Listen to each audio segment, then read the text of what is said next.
Hi everyone, in this tutorial I'm going to show you how you can easily use and edit decorative fonts like this one in Affinity Designer using the Glyph Browser.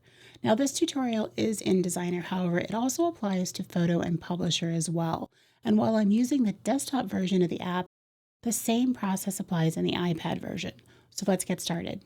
For today's tutorial, I'm working with a font from Creative Fabrica called Gratitude, and I've linked the font in the description of the video. Now this is a standard script font, however the designer created additional decorative elements like these swooshes that you can add in wherever you want.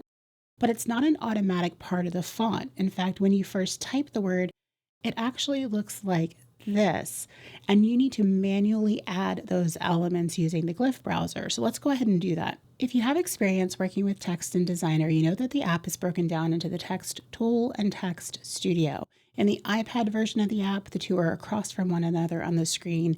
And in the desktop version, the Text Tool is here on the side. And you can find the Text Studio by going to Window at the top and then scrolling down to Text. The Text Tool is your starting point. It's where you're going to select artistic or frame text, choose your font, and then type out your word. Now I've typed out hello using the Gratitude font, and I want to add the swoosh to the front of the H and the end of the O. So I'm going to head to the Text Studio. That's where you're going to fine tune the word. And in this case, I'm going to use the Glyph Browser to add my decorative elements. So I'll go up to Window and down to Text, and I'm going to choose Glyph Browser. Now in this case, it's not pulling up the font that I'm using. So I'm going to go up to the top and I'll find Gratitude, or I can key it in, and it's going to give me all of the decorative elements that apply to this font. If you want to change the size of the display, you can go up to the burger menu here at the top right and choose any of these options. The same applies to the iPad version of the app. To add the elements that I want, I'm going to tap into the text line at the point where I want to add it. So let's start with the H. I'll click in between the H and the E, and I'm going to delete my H. Now I want the left facing swoosh, so the little swoosh has to be on the left side, and that's down here. You'll also notice it's down here at the bottom, which is the recents window, because I was using this previously. But if this wasn't here, you just locate it in the middle.